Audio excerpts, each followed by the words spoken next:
Hello, hello, hello. Welcome to my latest live stream. My name's Simon Whiteley and it's great to see you. So just reflecting on some of the live streams I've done in the past, I'm conscious that I haven't really introduced myself to the audience, and so I've been doing a lot of these. So I'll just quickly introduce myself. My name's Simon Whiteley. I'm a system safety engineering and accident investigation consultant based in the UK, and I work with predominantly aerospace and defence organisations, or organisations involved in, serious risks, catastrophic risks. And I essentially help them to take advantage of the little known methods based on STAMP, System Theoretic Accident Model and Processes, and the tools based upon that foundation, known as STPA Hazard Analysis, System Theoretic Process Analysis, CAST Accident Analysis, which stands for Causal Analysis Using Systems Theory.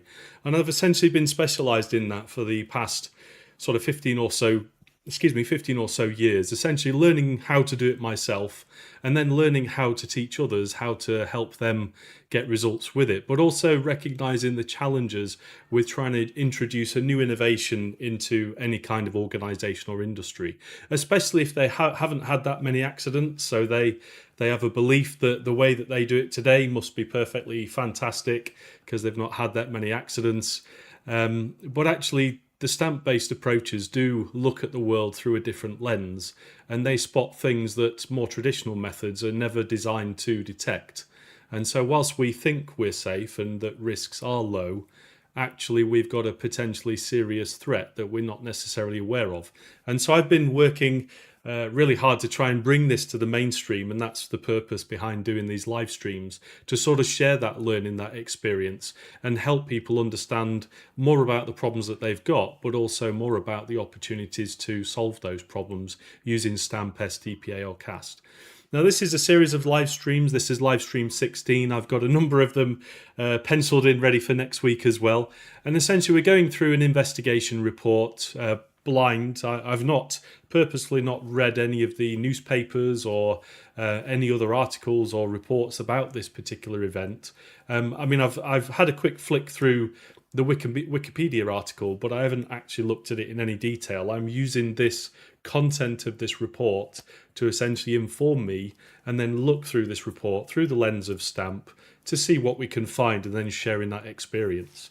Now, I will be running a live Zoom workshop where we can get together live and talk to each other live instead of this broadcast sort of format. And essentially, once I've finished this report, I will send an email out to people to join that free event. Now, if you visit my website, Whiteley-Safety.co.uk, and I've just realised my green screen's not working properly, just bear with me a second. There we go, I fixed it. Look at that, fantastic. Yeah, so if you visit my website, whiteley-safety.co.uk, there's an icon, a card there that you can click on. That will take you to this landing page where you can register on a waiting list, ready for that live workshop. So of course you can watch all the other previous videos. So we're now up to number 16 now. So you can watch all those previous ones. And then once I've got through the report, I'll put together a slide pack with some details, some diagrams, some of the control structure models that I've been developing, and we'll put those together in a slide pack. And then we'll get together in a live Zoom session. We'll talk about those and answer as many awkward, difficult questions as you possibly have. And of course, if you need some help and support with STAMP, STPA or CAST, or you just want to have a conversation and learn some more, you can visit my YouTube channel. So search for my name on YouTube, or if you visit my website, you can click this button here in the middle. I need help now, send me details and we can set up a call and answer any questions you've got. So there we go. With that said, let's see if anybody is commenting on LinkedIn, YouTube or Facebook. Say hello, type in the chat, let me know where you're watching from. And of course, give me some feedback, let me know you can hear me. Because I'm always paranoid that I'll be talking away and muted and you'll never hear what I'm saying. It seems to be working. We've got excellent stream speeds everywhere, so that's wonderful. Right, let's get stuck in then. So, where we got up to last time. So yesterday we finished off oversight, insight, and schedule 484, 485, and now we're going to tackle section 5. Culture and decision-making process during the mission itself. So this is, if you're thinking about the concept of a control structure, you will typically have an operational control structure. That's typically what you would think about and look at as part of the design and as part of an accident investigation. So that's what this is focusing on.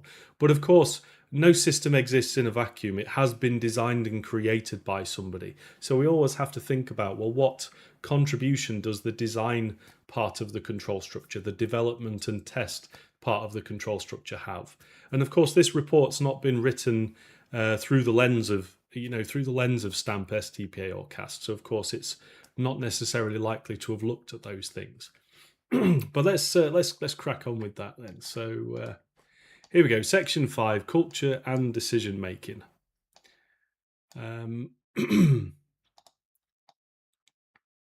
So objectives and approach. This investigation team was simultaneously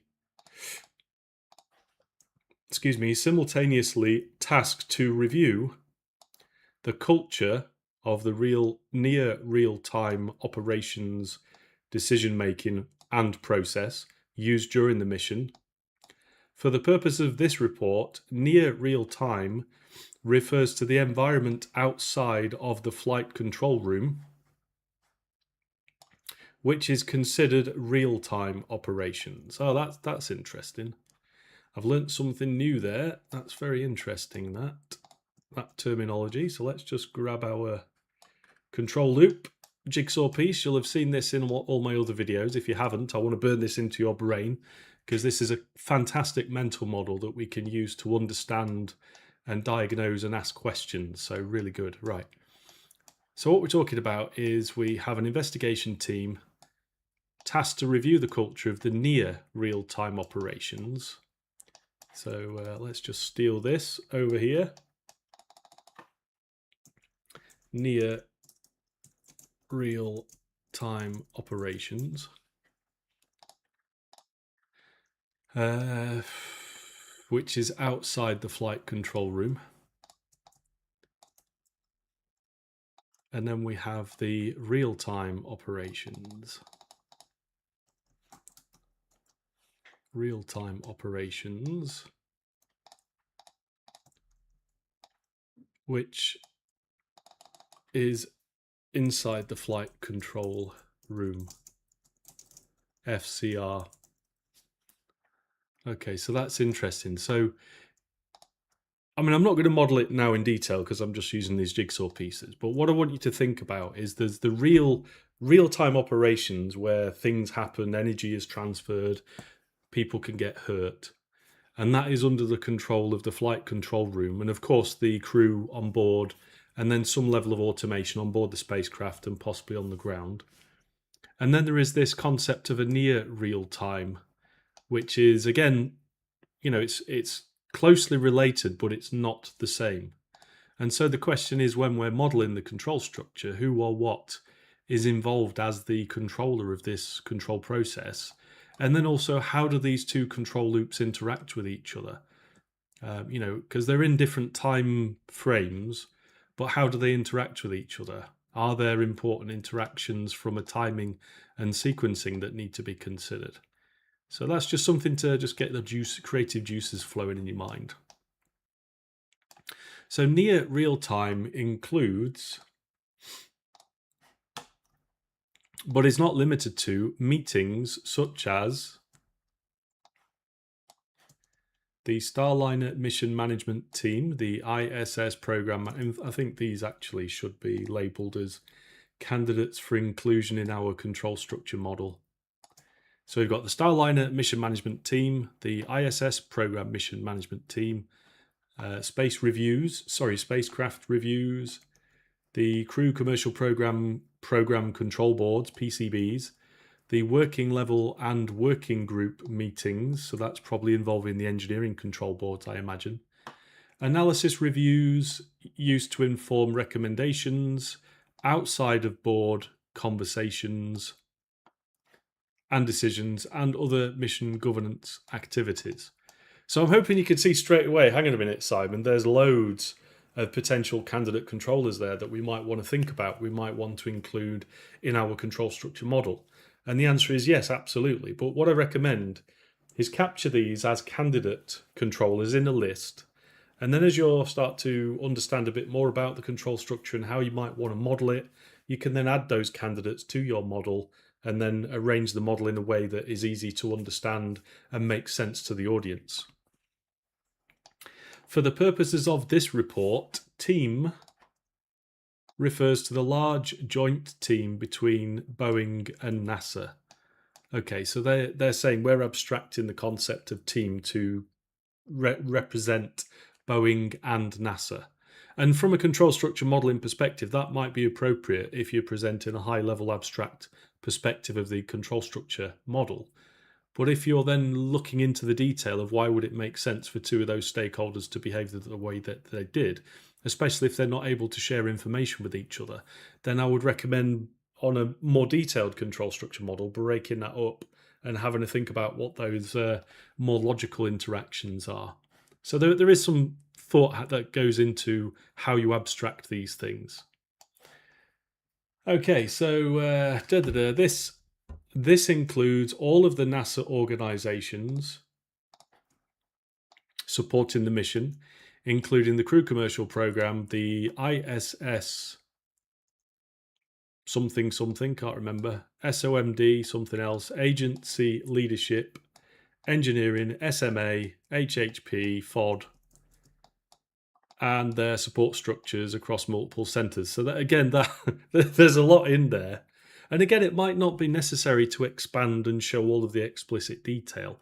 That's one of the one of the benefits of using the stamp-based approaches. You can model the level of abstraction that's appropriate to your audience and to your investigation. And of course, as you start to explore, explanations for unsafe or contributory control actions, you can then add detail to the model, expand it as appropriate as when necessary. So where applicable, the team also includes subcontractors to Boeing. In this sense, team is the amalgamation of organisations that participated in the mission. So I suppose if I was being really, really sort of specific about this, you could say that team in this context is the controller, and the control process is the mission itself. But again, at that level of abstraction, it might not be helpful to operate at that very high level of abstraction. It might, as we work through this, and as you'll have seen from the other live streams, it would make sense to maybe add some detail to this. Let's zoom in a little bit and try and unpick, well, when we say team, which parts of the team are we actually referring to? Which specific control actions, contributory or unsafe control actions are we talking about? What specific feedback is relevant? Who's making the decisions? Who's responsible to make decisions, or who is responsible for, taking certain actions? All of those sort of questions that come from thinking about things through the lens of STAMP and STPA and CAST really sort of help you to understand, well, where should we add detail? How should we add detail? Because, of course, you don't want to try and model everything. You don't want to try and blow your brains out with lots and lots of detail. Start at a very high level of abstraction and add detail as it is appropriate to your investigation, your inquiries, your questions. Okay, so let's group that together. There we go. Right, so while earlier portions of the report focus on the propulsion system anomalies and their root causes,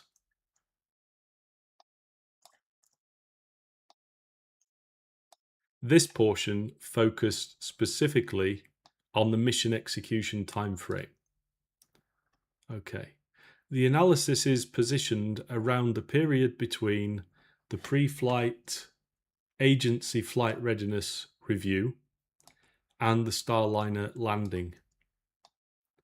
So this is the control structure for, well, this is attempting to examine, though not in precise words, the control structure that existed between the pre-flight agency flight readiness review and the landing of the Starliner.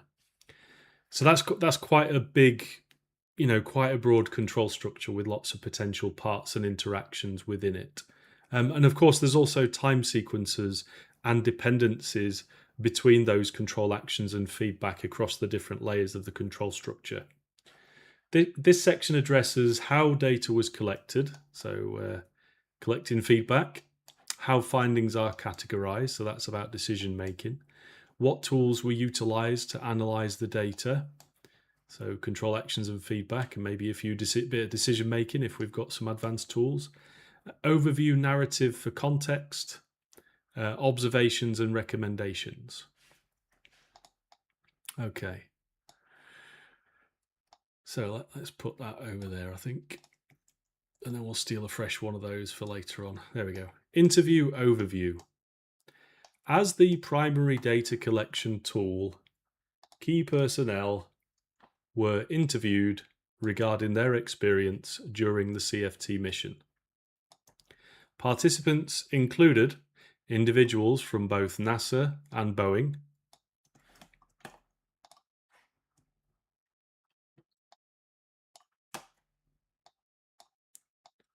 selected to ensure depth and breadth across the organisations. The interview pool spanned agency level management, so agency level management, down to line engineers, and included government, contractor, and provider program management teams. Representation included multiple levels of the CCP, the ISSP, Boeing, engineering, safety and mission assurance, that's what SMA is, human health and performance, HHP, there we go, and the NASA Engineering and Safety Center, flight operations, NASA, and BMO, I can't remember what BMO is, center management and agency management. So hello to all of you from those organisations that are watching.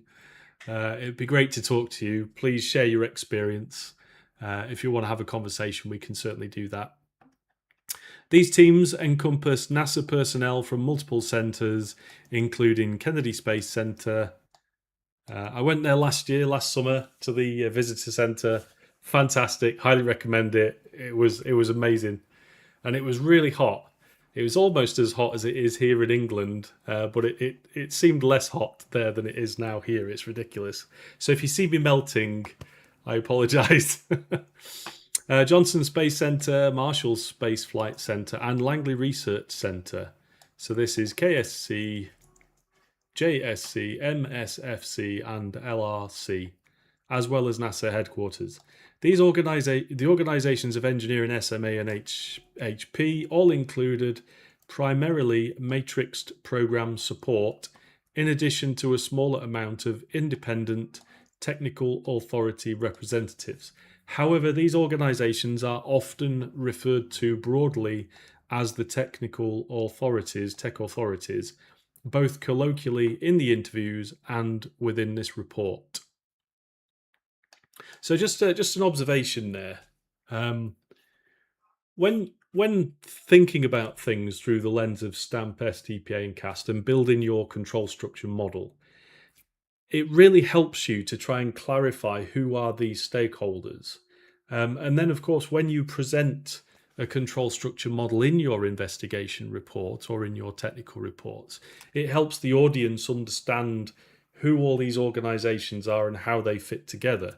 But also, if you add detail about their responsibilities, make the responsibilities for safety explicit, it really sort of keeps everybody on the same page. And of course, if you're trying to document that stuff and it's not clear, then of course, as part of an investigation, you've already found a potential recommendation there that organisational roles and responsibilities are not necessarily as clear as they should be. And then the interactions between those organisations perhaps might want to be considered for making more explicit and clearer. Okay, the purpose of the interviews was to identify factors that positively and negatively influenced decision making and to assess the effectiveness of the organisational culture during the mission. I mean, I know this section's about during the mission, but that question should also be levelled at the development organisation, the development control structure, before the thing actually got put in a mission and launched. Anyway, interviewees were asked to respond to questions focused on 6 key areas: organisational structure. Interesting. In fact, before we jump on to the next few sections, let's just cheat a little minute. Let's cheat a second. Let's take this this slide from my foundation training. Let's take it all the way down here. Where are we? Culture and decision making. Right. So let's put a board around that because it's a bit difficult to see, isn't it? Why can't I put a board around it?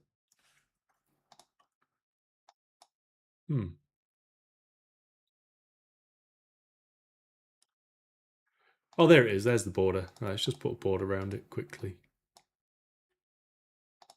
That'll do, right. Yeah, there we go. So,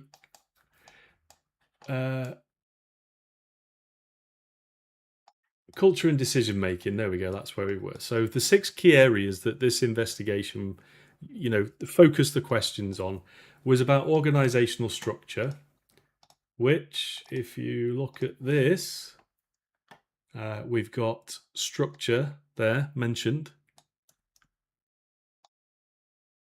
We've got safety management system. Perhaps that's part of that is related to structure. Safety information system, so provision and retrieval of safety related information and accessibility. There's something to think about. So that's organizational structure. And then we've got some slides in, some drawings in the way from earlier on. So let's just quickly move these down a little bit so it's not in the way.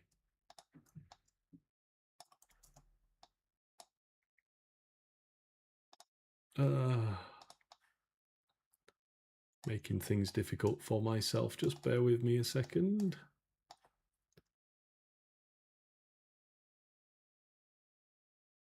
There we go. Let's move that down a little bit so we've got some space.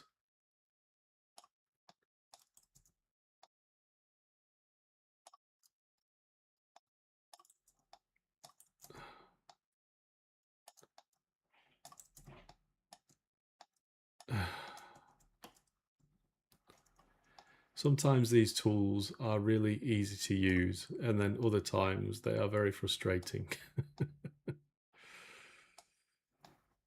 There we go. Come on.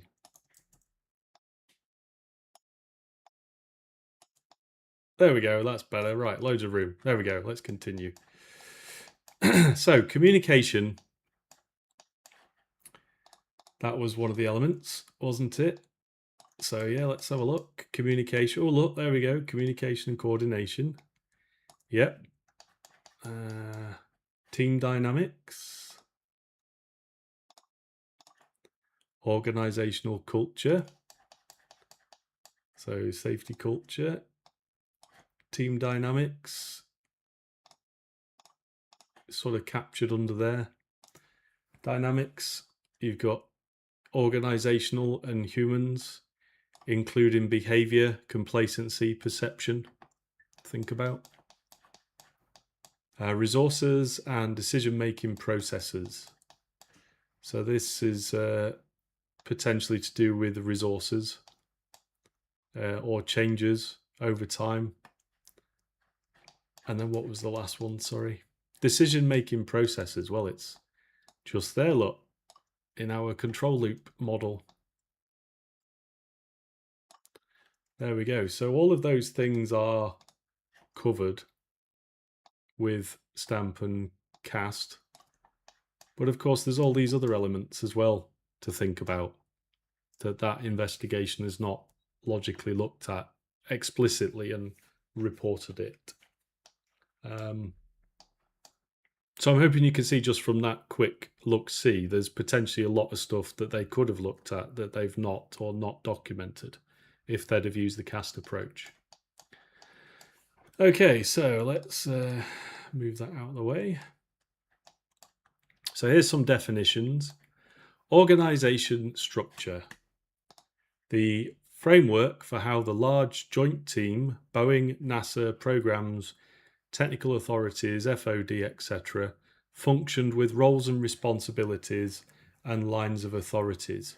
So there's the roles and responsibilities element, which is mentioned there, look, or here, safety roles and responsibilities. And then lines of authority. So there's sort of two elements to that. One is what is the authority of the particular controllers? And then in terms of lines of authority, we're talking about, well, how does it provide control actions and receive feedback? And then how does the controller below this controller behave and respect that authority if it does, if it is capable? So they, architecture and interactions there as well. Okay, so communication, process for sharing and exchanging information across the organizations and individuals within the organization. So that is communication and coordination, and then safety information system related aspects. Team dynamics, how the large joint team work together, including behavioral interactions that influence decision making. And then the shared values, beliefs, and behaviours that define a work environment. Decision making, the process by which intention and informed decisions are made. You notice there it says informed decisions. So informed would be based on, well, what beliefs does this controller have, and how does that shape their decision making and the control actions that they provide, or not, if that's relevant. A total of 66 interviews were conducted. There we go. 66 interviews were conducted between March and May of 2025. Each interview lasted approximately 1.5 hours and included 2 to 5 panel members from the investigation team. All interview data was catalogued to identify common themes. These themes produce noteworthy observations and recommendations. Additional support for these observations was derived from reviewing programmatic and agency documentation,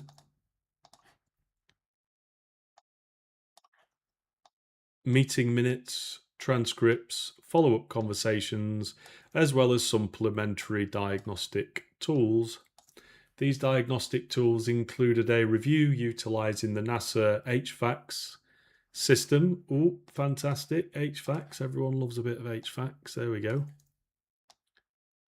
Collecting survey data on team effectiveness and performing timeline reconstruction. So timeline reconstruction is very important. Below you will find background and context for each of these specific tools. More detailed information can be found in the appendices. Okay, so before we continue, and I know the next section is called 511 NASA HVACs.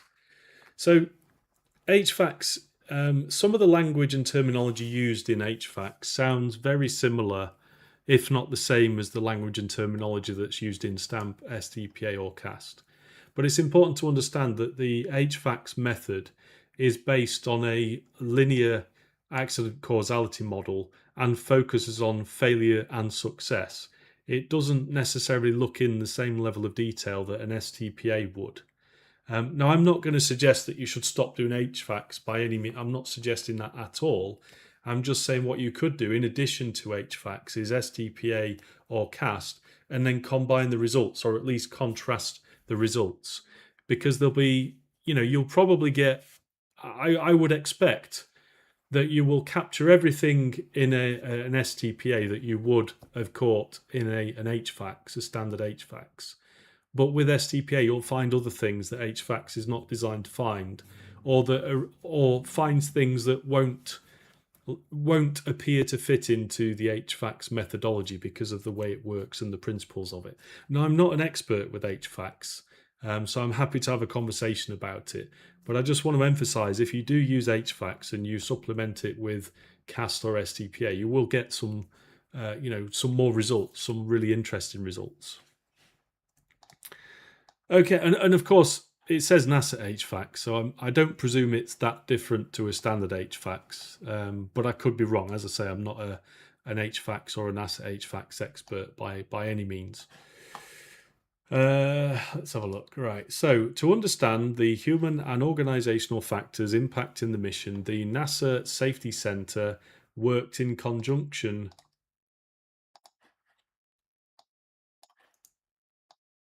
with the core investigation team to conduct a NASA HVACs review. The full and detailed analysis can be found in Appendix A. Oh, fantastic. Okay, so Appendix A, everybody. Let's get a little arrow. There we go, Appendix A. So let's connect that to there, and then we will go to Appendix A.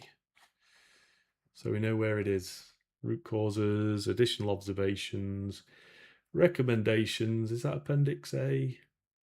No. There's Appendix A. Look at that. Fantastic.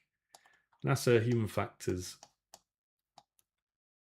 Classification. There we go. Brilliant. Okay, so we can have a... Oh, it's only... what's that? Where's it gone? There we go. 6 pages long. So we probably won't get through that today because there's lots of other stuff, but we could do that in one session, I'm sure, and talk about it to death. Okay, so let's just get this.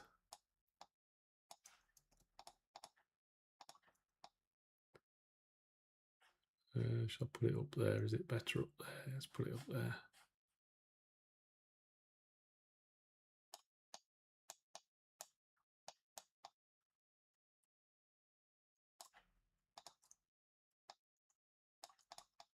There we go. Gosh, it's hot. Right, the NASA HVACs report is a tailored framework specific to human factors designed to assess human and organizational factors within NASA's unique operational context. Rather than examining a specific mishap, this analysis explores broader organizational processes and decision-making dynamics. It identifies key human factors across 3 NASA HVACs tiers: organizational, supervision, and preconditions, highlighting both deficiencies and strengths. Okay, fantastic. That sounds good. The NASA HVAC study was used as a secondary way of examining the interview data. The analysis from the study was utilized as one of the input tools for the final observations and recommendations provided at the end of this section. It is important to note that HVAC's reports should not be used as a standalone conclusive report. Fantastic. The study highlighted vulnerabilities in the commercial crew-led shared assurance, shared accountability, and a fractured trust relationship across key organizations. Yeah, so that's really important. These vulnerabilities pose an elevated risk to future human spaceflight missions and programs. Addressing cultural, procedural, and contractual misalignments is essential to strengthening mission safety, organizational performance, and interagency collaboration. Fantastic. All right, let's just put HVACs on there so I don't forget. HVACs.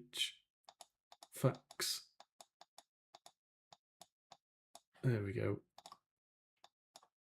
Okay. So the next section, 5.1.2. So Likert scale survey data on team effectiveness. In addition to answering interview questions, participants were asked to rate the effectiveness of key focus areas using a 6-point Likert scale, or is it Likert scale? I can't remember. Where 1 indicated least effective and 6 most effective. These ratings were intended to explore perceptions across the broader NASA and Boeing teams, including CCP, ISSP, tech authorities, FOD, and multiple sensors. A sample question asked to interviewees was, rate the effectiveness of the organizational structure during CFT. That's very interesting because that question kind of directly relates to these structural aspects. So I suppose looking at the Likert or Likert scales they've used and the responses, maybe we could see on a scale of 1 to 6 how these elements are, good or bad, positive or negative. Okay, so the results summarized in Appendix A indicate that most categories skew toward the lower end of the scale. Okay. Not surprising. I mean, this goes back to the live stream yesterday and the short video that I did. All problems are leadership problems fundamentally. And so if there are issues, it's because leadership or management is not doing what it needs to do for whatever reason, not criticizing, but leadership is the sort of key to everything. And if there are issues, then it's down to leadership. Many interviewees noted the difficulty of assigning a single rating to large multi-organization team over an extended period. Well, yeah, surprise, surprise. Of course, of course, because it's not a point in time, is it? Nonetheless, the overall sentiment suggests consistent concerns across focus areas. The 6-point Likert scale, which lacks a neutral midpoint. See, that's important. So you can't just say, oh, it's all average or in the middle. Required respondents to lean positive or lean negative, while the scale provides ordinal data where higher numbers indicate greater effectiveness. The intervals between values are not necessarily equal or known. The midpoint of the scale is 3.5. Summary statistics, including the mean and mode, are presented in Table 4 below. Figure 80 illustrates the distribution of responses using a diverging stacked bar chart. So we've got decision making, organizational culture, team dynamics, communication, organizational structure. It's very interesting that that one is the least effective. Very interesting. Decision making most effective. That's interesting as well. Yeah. Okay. And there's a table. So we've got mean and mode, key focus area effectiveness ratings. So 3.5, 2.59.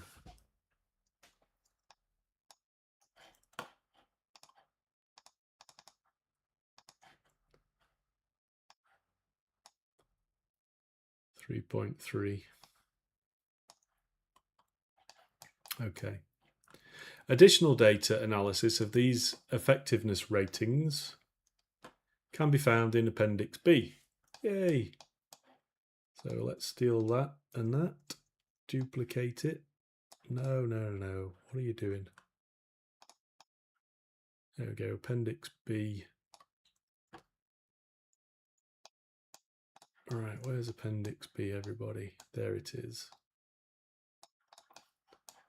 So analysis of Likert scale survey data on team effectiveness. So that's what that's about. That's 4 pages. We could probably smash through that pretty quick. Okay, so including data by breakdown by organizations, breakdown by level of position, note limitations of the data set and the key takeaways. Okay. Top level meetings timeline. The timeline below, figure 75, serves to illustrate a portion of the meetings, tests, and analysis reviews that the team worked through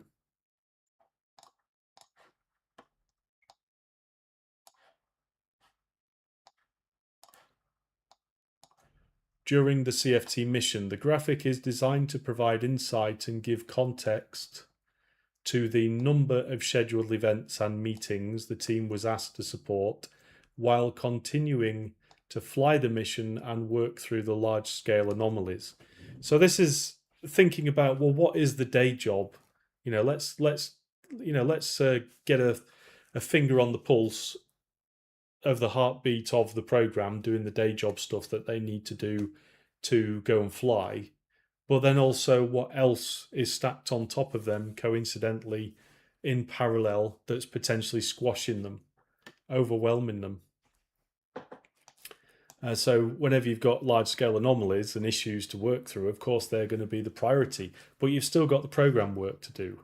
So, where do you balance your time? Leadership need to be involved in those conversations. While the 4 rows are separated out by the type level of meeting or event, the exhaustive cadence is clear when the rows are layered. This graphic does not reflect ongoing real-time operations, planning for operations, testing cadence. Hang on, let's just identify some candidate controllers, controlled processes. So there's ongoing real-time operations. That's a controlled process of some controllers. Planning for operations. Planning is an activity, which is also a controlled process of the same controllers, or maybe a different community or coordination. If project management are doing planning and are not involving the people doing the work, as I've seen a number of times in big complex projects, and they just make assumptions about things and create a fiction of the project and how it's working. That is a critical planning. There's the plan and then there's the planning. The plan will not survive first contact with the enemy. It never does. But the activity of planning is where the value is. Doing the planning, forcing you to test assumptions and make decisions. That is a critical activity. The testing cadence, organizational internal discussions, working group meetings, anomaly resolution meetings, spacecraft reviews, etc., that were occurring in parallel. Everyone loves working in parallel, don't they? Because it works, doesn't it? No. Right. So we've got nice two diagrams to look at. So 75 is meetings, flight readiness review to landing. So that's the slice of time. And then this one is PCB's flight readiness review to landing. So project control boards, is it? Where, I'm sure that's what it said earlier on. Program control boards, there we go. Okay, so let's just have a look. So we've got 3 layers: COFR, flight and test events, SMMT. Then we've got PCB. Okay. And then the landing is this line. So end of August 24, launch mid-May, June. Right, okay, so these are effectively stacked on top of each other. Yeah, they are. So April to September. So if I move this up and put that underneath, that'd be a bit clearer, wouldn't it? In fact, I could put that behind there. Maybe I could crop. Can I crop that? Why can't I crop it? I can't crop it. Anyway, let's zoom in a bit. So April, May, June, July, August, September 2024. Got a flight readiness review, 2 days. Before that, we've got a pre-agency flight readiness review, chart review, an SORR, can't remember what that is, pre-FTIR chart review, Boeing FT. So there's loads of meetings and stakeholders all doing stuff and preparing for stuff and creating slides and presenting and taking actions and progressing actions and questions and all of that good stuff. So it's all very busy activity.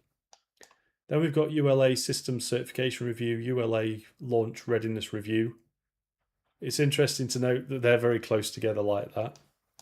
Delta Agency. I think they're the launch. Is it United Launch Alliance and Delta Agency? I'm presuming they're to do with the rocket itself as opposed to the Starliner.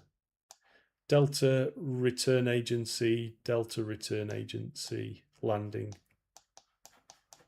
Flight and test events, launch scrub, second launch scrub, launch, docked hot fire test, White Sands service module reaction control system testing.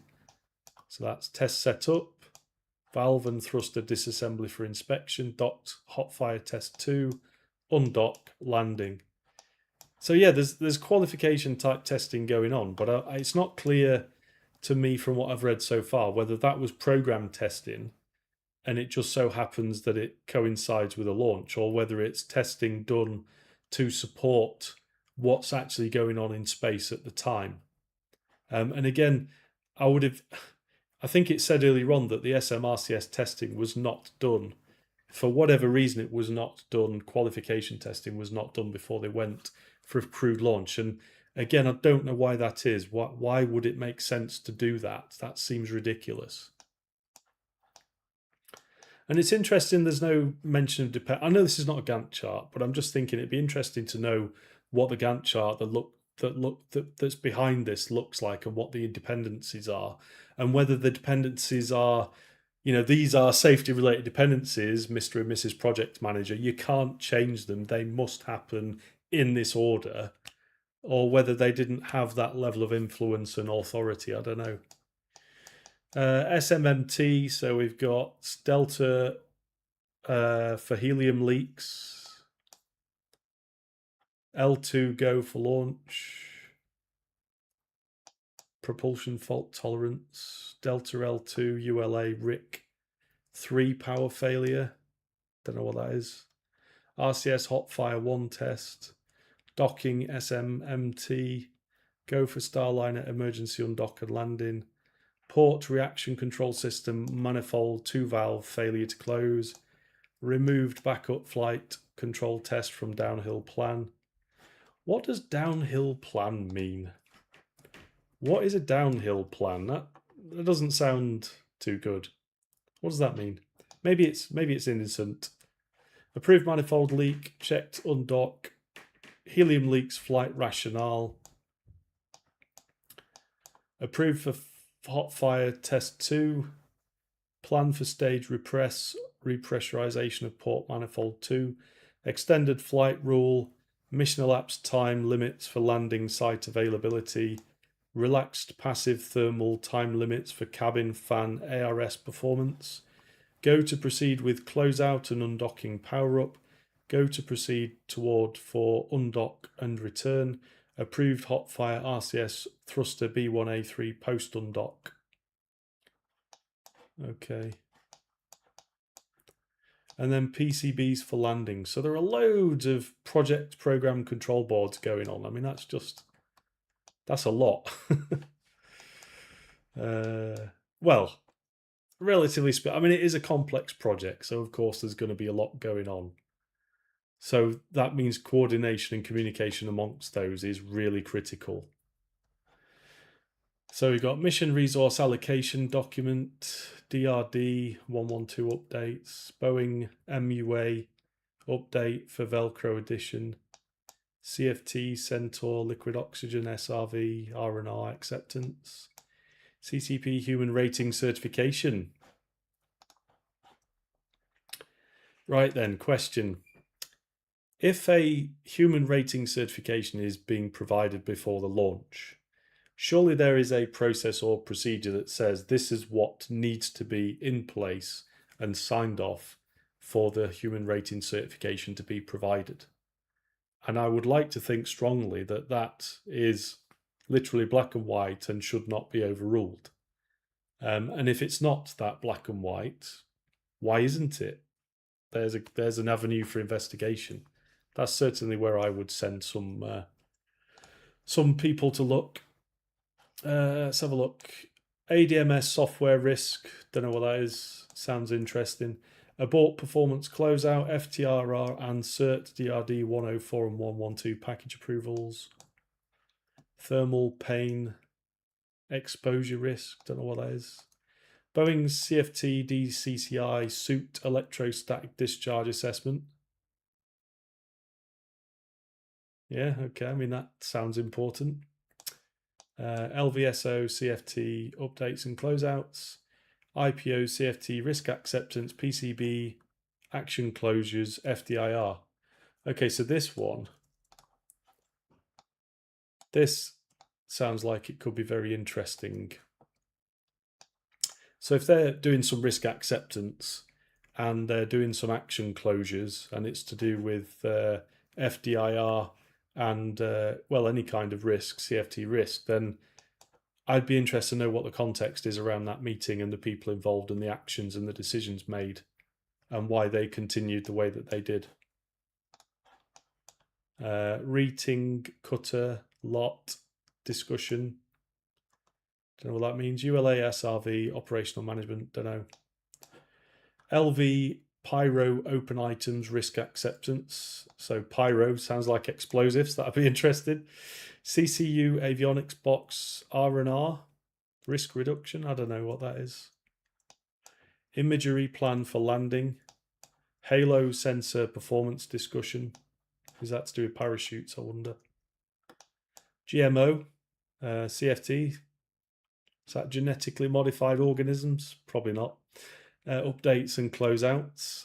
P2, D2, helium leak risk acceptance.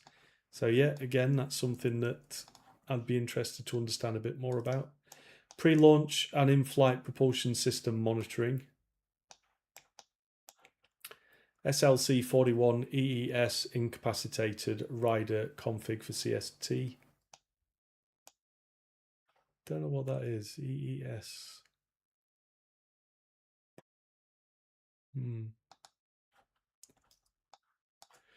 P2D2 helium leak risk acceptance part 2.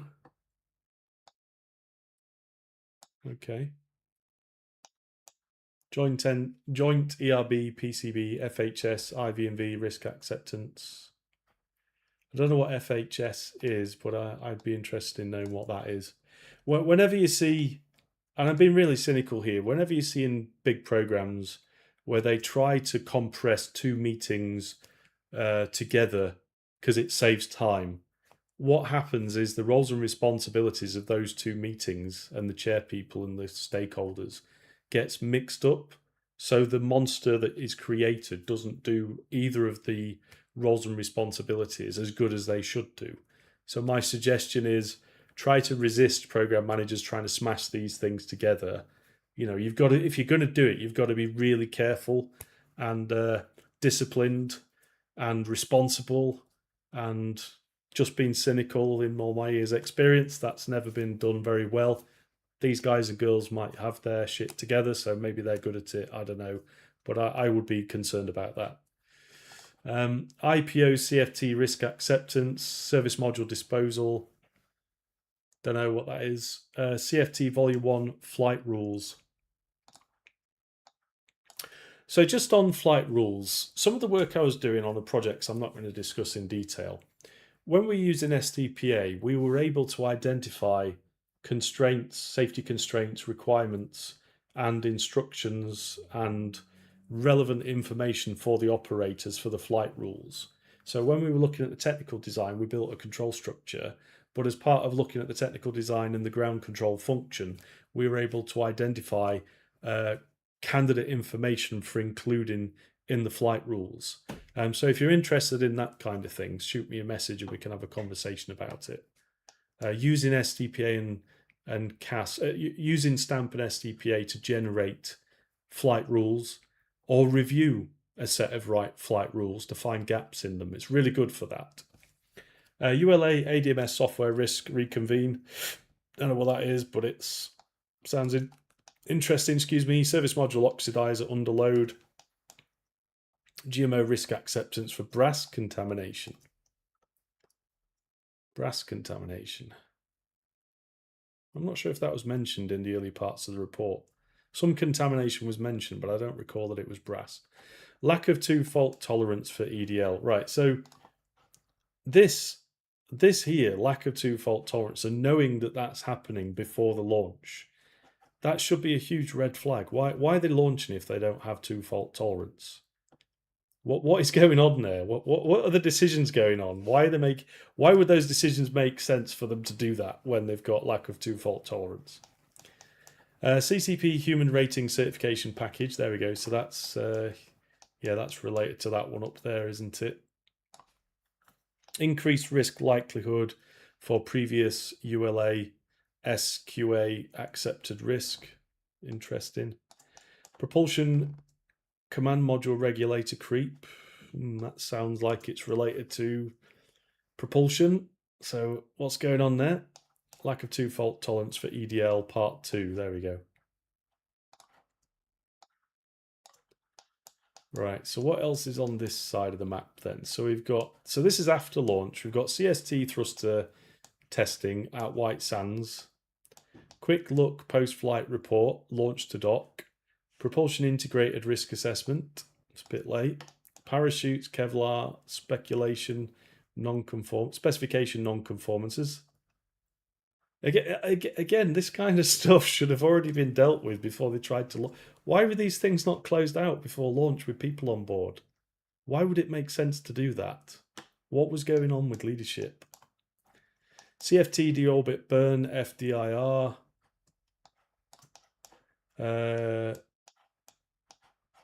Crewed versus uncrewed Starliner undocking decision. Yeah.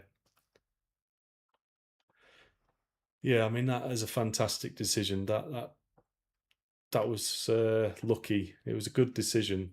Good decision to do that. CFTPERA update. Is that probabilistic risk assessment? Don't know. Service module disposal risk assessment. There we go. Starliner ordnance, FHSP, and pilot mortar MDP under test. Don't know what that is. Ordnance, is that to do with explosives? Don't know. CFT public entry risk assessment impacts from propulsion system anomalies. Yeah, I mean, that's interesting. But again, I'd kind of anticipated that I've already done an unintended entry risk assessment already. And so they kind of know which parts of the orbit that they're most susceptible to that risk. I wouldn't expect them to do one from scratch, but I don't know. I don't know. I'm not an expert in that area. This is like mission planning, flight test planning. What could go wrong will go wrong. What could go right that's bad could go right that's bad. So what we're going to do about it? What are the immediate action drills? How do we anticipate it? CFT parachute suspension line cord discrepancy again. 5 minutes before they go flying. RCS helium flange update and operations controls. Yeah, that was a topic that's mentioned in the report earlier. CFT crew return non-standard operations risks. Yeah, okay. So there's a lot of interesting things going on in there, but I mean, looking at the program from this perspective, I really like, because I've done something similar to this on a number of occasions on some past really complex programs, really painful programs. Not quite to the same, well, almost to the same scale as this, but not quite so many stakeholders. And when you start to plot these things out, you do get a feel for whether the project is healthy or not, and whether leadership decisions are actually helping or hindering. One of the other things I recommend doing, similar to this, especially as a safety engineer, is to get all the safety document references, the safety case, safety management plan, your master reference list, and then see how your safety documents actually evolve over time. When the issues are put out for draft, when they're accepted, whether there's any outstanding actions, and when they're closed, and then of course how they relate to each other. So you'll have a master reference list, but how does a particular safety analysis refer to other safety analysis documents or other other important documentation, like a requirements document or a concept of operations? Because you can see from that visible sort of timeline of how these documents evolve, how the safety case evolves over time, you can spot potential weaknesses or potential avenues for inquiry. Because of course, if you've got, like in civil air transport, you have the Aerospace Recommended Practice ARP 4761, or A as it is now. And the typical process flow for that is you do a functional hazard assessment first, you then do your your initial preliminary fault tree analysis for those failure conditions. Then you start doing a functional FMEA, and then later on you do a component FMEA, and then they back feed to each other as you go up the other side of the V triangle, the V life cycle. Now, if you model or capture the detail of those documents and their pedigree, you can start to see where there are issues, and it really helps when you're doing your safety management plan and trying to estimate the level of effort involved and the level of resources that are needed. Because of course, if you've already done FHA 1, and the first one's never going to be great, you're always going to need at least 2 or 3 or more iterations of it. You know that you're going to have knock-on effects on those other safety documents, and they are also going to need to be updated and reviewed and everything else. So trying to keep a programmatic view of your safety plan and your safety program is really important. I can't sort of underplay that. Fantastic. Right, so we've done section 5.1 and now we've got section 5.2 onwards. Now section 5.2 is quite big. In fact, it's very big. It is the second largest section of the report. So I think what we'll do, looking at the clock, we will take a break there and reconvene on Monday, same time, 1800 UTC plus 1 BST, and we'll continue through section 5.2, observations and recommendations. So there we go. Let's just have a look. Let's see if we've got any comments or questions in the chat or some abuse. Let's see.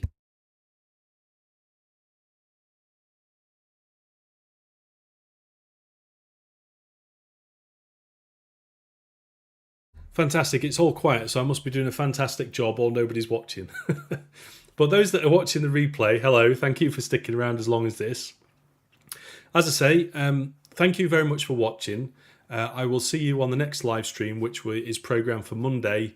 What day is it? Day 10th today. So Monday the 13th of June, same time, 1800 UTC +1. See you on Monday. Take care. Have a great weekend. Enjoy yourselves.